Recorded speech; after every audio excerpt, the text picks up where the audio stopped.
اپنی زندگی کے آخری لمحات میں اپنی زندگی کا آخری پیغام اس امت کو لے کر جا رہے ہیں. فرماتے ہیں انی تارک فیکم الثقلین، میں تم میں دو چیزیں چھوڑے جا رہا ہوں، کتاب اللہ و عطرتی اہل بیت، ایک اللہ کی کتاب ہے اور ایک میری عطرت اہل بیت ہے. ما ان تمسکتم بہما، جب تک تم ان دونوں کا علیہ الحوض، حتیٰ کہ حوض کوثر پر مجھ سے آ ملیں گے. جناب سرور کائنات نے دو چیزیں چھوڑی اس امت کے لیے، ایک قرآن اور دوسری اہل بیت. تھوڑا سا اگر غور کیا جائے تو جو رتبہ قرآن کا ہے وہی رتبہ اہل بیت کا ہے. وہ جو ہے نا آپ حضرات کی گرمی تنگ نہ کرنے پائے آپ حضرات کو، جو رتبہ قرآن کا ہے وہی رتبہ اہل بیت کا ہے. جو منزلت قرآن کی ہے وہی منزلت اہل بیت کی ہے، جو شان قرآن کی ہے وہی شان اہل بیت کی بھی ہے. اگر قرآن کے بارے میں حدیث میں آیا کہ النظر فی المصحف عبادہ، قرآن کی سطروں کی طرف دیکھنا عبادت ہے، تو اہل بیت کے بارے میں ارشاد ہوا کہ النظر الی وجہ علی عبادہ، علی کے چہرے کی طرف دیکھنا عبادت ہے. اگر قرآن کے بارے میں حدیث میں آیا کہ تلاوت القرآن عبادہ، قراءت القرآن عبادہ، قرآن کی آیتیں پڑھنا عبادت ہے، تو اہل بیت کے بارے میں حکم ہوا ذکر علی کے بعد علی کا ذکر کرنا عبادت ہے.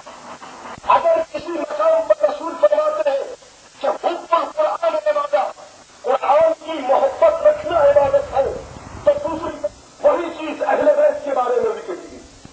جو شان اور منزلت قرآن کی بیان کی گئی وہی شان اور منزلت اہل بیت کی بیان کی گئی. قرآن کے بارے میں اگر ارشاد ہوا کہ ولا رب ولا جابس الا فی کتاب مبین، قرآن میں ہر خشک و تر کا علم موجود ہے، تو پیغمبر اکرم نے جناب مولا کائنات کے بارے میں بھی یہی قسم کے الفاظ ارشاد فرمائے کہ کائنات کا جتنا علم ہے جناب علی المرتضیٰ کے پاس موجود ہے.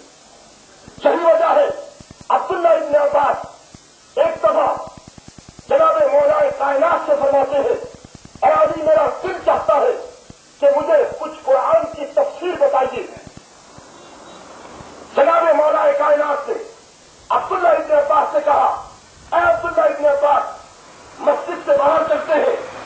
ایک دو پتھروں کا انتخاب کیا، ایک پر عبداللہ ابن عباس بیٹھے، ایک پہ علی ابن ابی طالب بیٹھے.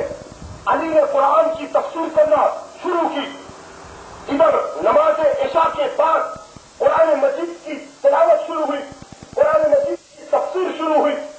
علی تفسیر کر ہی رہے تھے، اتنی تفسیر کی کہ صبح صادق طلوع ہونا شروع ہو گئی.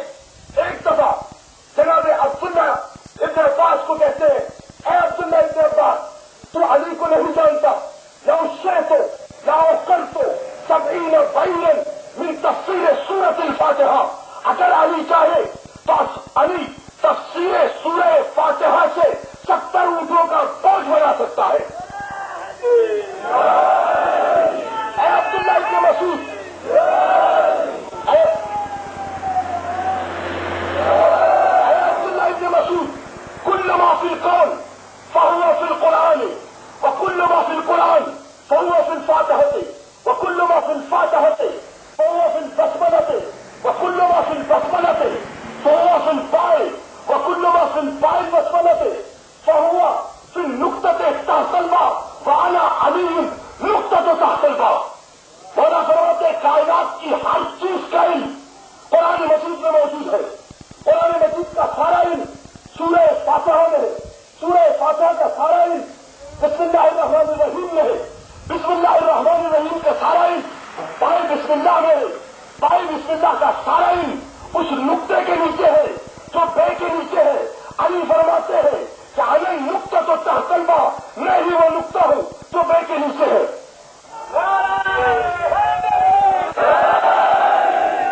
اے عبداللہ ابن مسعود مجھ سے کیا پوچھنا چاہتا ہے؟ میں جانتا ہوں کون سی آیت زمین پر نازل ہوئی, کون سی آیت آسمان پر نازل ہوئی, کون سی آیت خشکی میں نازل ہوئی, کون سی آیت تری میں نازل ہوئی. عبداللہ ابن عباس مجھے اتنا بھی علم ہے کون سی آیت مکے میں نازل ہوئی, کون سی مدینے میں نازل ہوئی, اور کون سی آیت رسول پر آسمان اور زمین کے درمیان نازل ہوئی.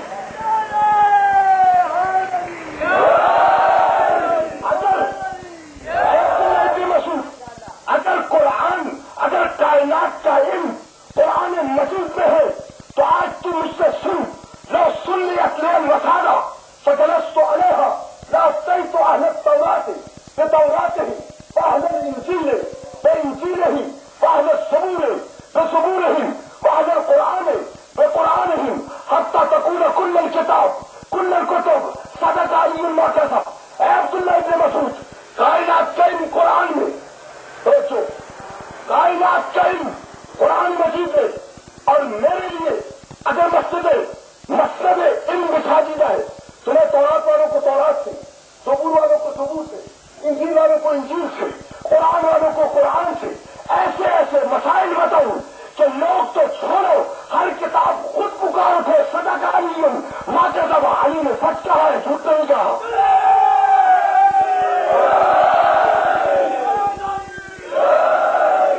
یہ ہے مقام علی, یہ ہے مقام علی, اور یہ ہے مقام قرآن.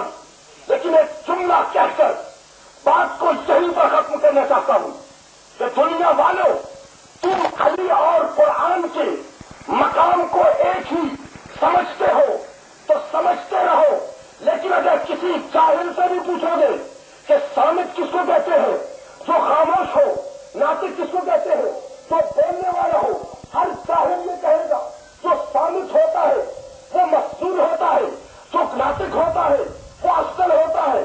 علی بھی قرآن, علی بھی قرآن, قرآن بھی قرآن. یہ قرآن صامت ہے, یہ خاموش قرآن ہے, علی بولنے والا قرآن ہے. ارے ایسے ہزار قرآن ایک طرف, علی ایک طرف.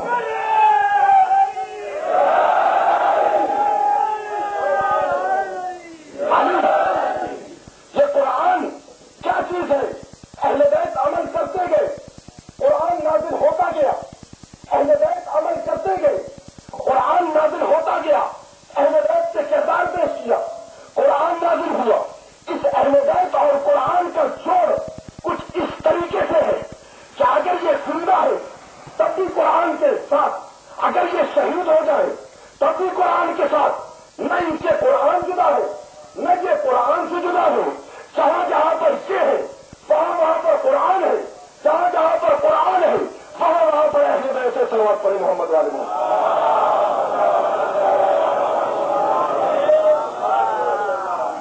اگر قرآن میں 500 آیات صرف اس لیے آئی ہے کہ وہ آیات احکام بتائیں, تو پھر 28 رجب کو مدینے سے جب حسین چلے 8 کو انہوں نے مکہ چھوڑا, 2 محرم کو کربلا کے میدان میں اترے, 7 محرم کو حسین کے اوپر پانی بند ہوا, 10 محرم کو حسین شہید ہو گئے, اور اس کے بعد قافلہ کوفے پہنچا, کوفے سے شام پہنچا, شام سے واپس کربلا پہنچا, کربلا سے مدینے پہنچا. خدا شاہد ہے, ان کا ہر ہر فعل, ہر ہر عمل, ہر ہر کام, ہر ہر بات, ہر ہر گفتار ان کی قرآن کے مطابق تھی. انہوں نے جو کردار پیش کیا, مدینہ چلنے سے پہلے حسین نے کہا کہ اے محمد بن حنفیہ, میں جو یہ مدینے کا شہر کو, یہ نانا کا شہر چھوڑ کر جا رہا ہوں, تو یہ کسی مقصد کے لیے چھوڑ کر جا رہا ہوں. کیوں؟ وجہ بتائی, انی لم اخرج عشرا ولا بشرا ولا مفسدا ولا طالبا انما خرجت لطلب الاصلاح في امة جد رسول الله اريد ان امر بالمعروف وانهى عن المنكر. اے محمد بن حنفیہ, میں اس شرارت کی غرض سے, نہ فتنے کے لیے, نہ فساد کے لیے, باقی جنگ کے لیے کسی لیے میں یہ مدینہ نہیں چھوڑا، بلکہ میں چاہتا ہوں کہ میرے نانا کی امت کی اصلاح ہو، میرے نانا کی امت کی اصلاح ہو۔ میں امر بالمعروف کرنا چاہتا ہوں، میں نہی منکر کرنا چاہتا ہوں۔ اور پھر حسین نے فرمایا، اے محمد بن حنفیہ، اريد ان اسیر بسیرت جدی، میں چاہتا ہوں کہ اپنے دادا اپنے نانا کی سیرت پر چلوں، اور میں چاہتا ہوں کہ اپنے باپ علی ابن ابی طالب کی سیرت پر چلوں۔ صلوات پڑھیں محمد وعلی محمد۔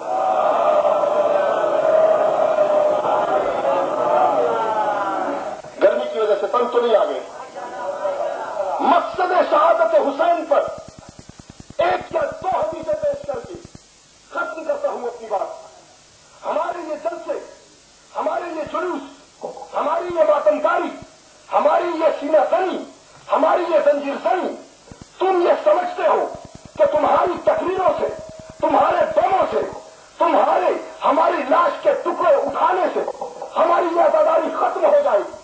خدا شاہد ہے اس بات پر، خدا شاہد ہے اس بات پر، بغداد کی دیواریں شاہد ہے، ہمیں زندہ دیواروں میں چنوا دیا گیا، حسین کا نام ختم نہ ہوا۔ ہمیں زندہ زمین پر گول کیا گیا، حسین کا نام ختم نہ ہوا۔ ہمارے جسم کے ہزار ہزار ٹکڑے ہوئے، حسین کا نام نہ ختم ہوا۔ ہماری ناموس پر حملے ہوئے، حسین کا نام نہ ختم ہوا۔ اے دنیا والوں، کان کھول کر سن لو، اگر تمہارے دماغ میں یہ بات ہے، اگر تمہارے دماغ میں یہ بات ہے کہ ہم ان کے خلاف چند تقریریں کر کے، چند ایمانداروں پر حملہ کر کے، چند مسجدوں پر حملہ کر کے ہم ان کو نیست و نابود کر دیں گے، تو یاد رکھو جس وقت ہم بہت کم تھے اس وقت بھی تم ہمیں نہ ختم کر سکے۔ اب اگر تم ایک جگہ ایک شیعہ کو مارو گے تو دوسری جگہ سے ہزار شیعہ حسین کا نام لینے کے لیے کرو۔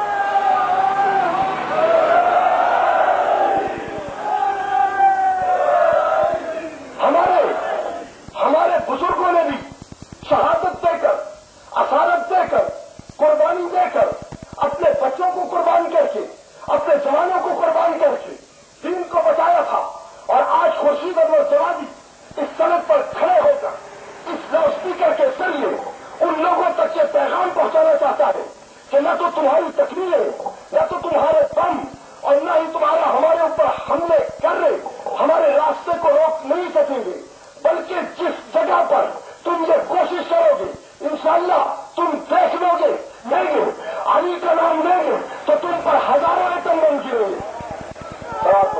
ہمیں جذبہ بتا کر جذبہ دیا، اس نے ہمیں قربانی کا درس دیا، اس نے ہمیں اپنے آپ کو قربان کرنے کا راستہ سکھایا۔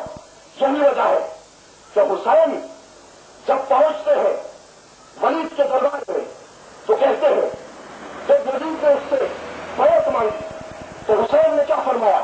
ان اہل بیت النبوہ ومعدن الرسالہ ومختلف الملائکہ بلا فتح اللہ وبلا یختم ویزید شارب الخمر قاتل النفس المحترمۃ فاسق فاجر مثل لا یباع مثلہ۔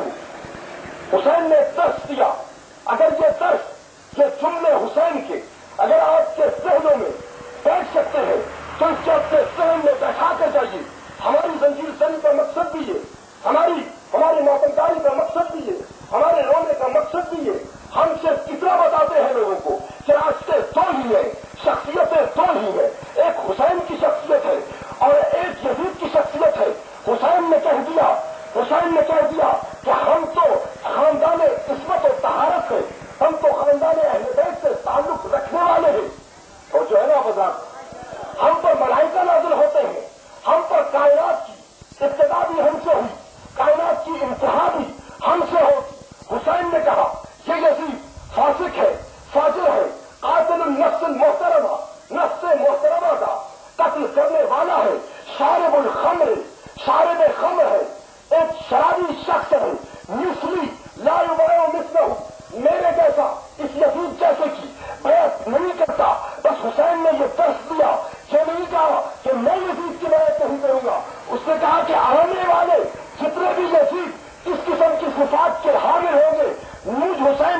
سامنے والا کبھی اس کے سر پر سر نہیں جھکائے گا.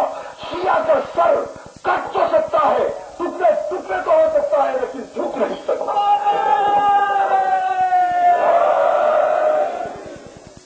ایک اور مقام پر حسین نے کربلا کے میدان میں فرمایا, کربلا کے میدان میں فرمایا, انی لا ارى الموت سعادہ, میں الا ترون الى الحق لا يؤمن به والى الباطل لا يتناهى عنه. تم دیکھ نہیں رہے ہو, حق پر عمل نہیں ہو رہا, باطل سے کوئی گردانی نہیں کر رہا. اس وقت مجھ پر واجب ہے, حسین کہتے ہیں, کہ میں میدان عمل میں آ جاؤں. اور آج ہم پر بھی واجب ہے کہ ہم جہاں پر حسین کے غم میں اپنے آنسو بہاتے ہیں, اپنا خون بہاتے ہیں, اپنے سینوں پر ہاتھ مارتے ہیں, وہاں پر ہمیں اپنی قوم کے تشخص کے لیے, ہمیں اپنی قوم کی عظمت کے لیے, ہمیں اپنی قوم کو اجاگر رکھنے کے لیے, ہمیں اپنے مذہب اور ملت کی حفاظت کے لیے, ہمیں حسین کے نام کے تحفظ کے لیے اگر جان دینی پڑے تو جان کے لیے حاضر ہو, بچے قربانی دینے پڑے تو بچے دینے کے لیے حاضر ہو, ناموس کی قربانی ہو تو ناموس کی قربانی دینے کے لیے حاضر ہو. شہادت ہمارے لیے افتخار ہے, شہادت ہمارے لیے باعث افتخار ہے, اور کسی کے سامنے سر جھکانا ہمارے لیے باعث ذلت و رسوائی ہے. صلوات پڑھیں محمد والے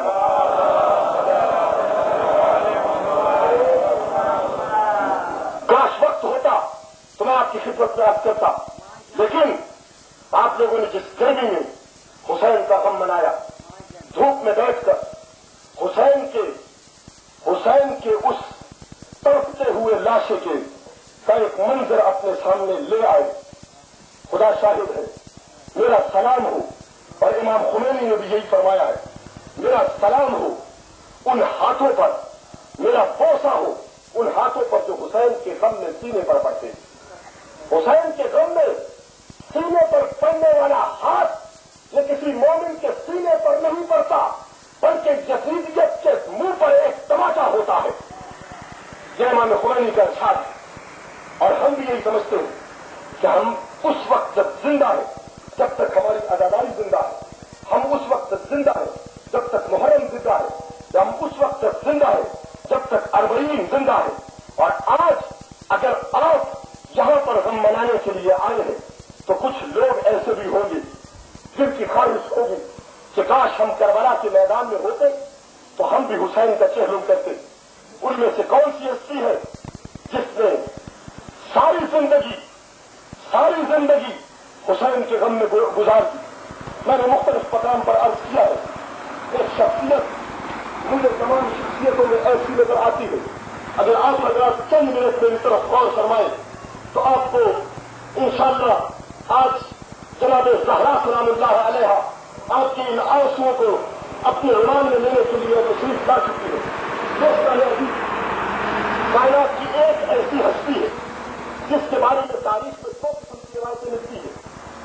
ایک یہ کہ اس نے اپنے بابا کے غم میں 20 سال تک مسلسل آنسو بہائے, اور دوسری یہ کہ 20 سال نہیں بلکہ 40 سال تک مسلسل جب تک امام زین العابدین زندہ تھے اپنے بابا کا غم منایا کرتے تھے. اور تاریخ یہ کہتی ہے کہ غم مناتے تو کیسے غم مناتے؟ جب پانی سامنے آتا تو زین العابدین کی آنکھوں سے آنسو جاری ہو جاتے, جب کھانا سامنے آتا تو زین العابدین کی آنکھوں سے آنسو جاری ہو جاتے. عزاداروں, صرف اتنی بات ہوتی تو شیعہ صرف اتنی بات ہوتی تو شیعہ آج نہ روتے, مگر زین العابدین جب مدینے کی گلیوں میں نکلتے تھے تو تاریخ یہ کہتی ہے کہ مدینے کے قصابوں نے ایک میٹنگ کی. اس میٹنگ میں یہ طے پایا کہ جب بھی امام زین العابدین گھر سے باہر نکلے تو فوراً تم اپنے اپنے گوشت کے اوپر کپڑا ڈال لیا کرو, اپنے اپنے گوشت کے اوپر کپڑا ڈال لیا کرو. اس لیے کہ جب بیمار امام کسی جانور کو ذبح ہوتے ہوئے دیکھتا تو اسے کربلا کے میدان میں علی اکبر یاد آ جاتا.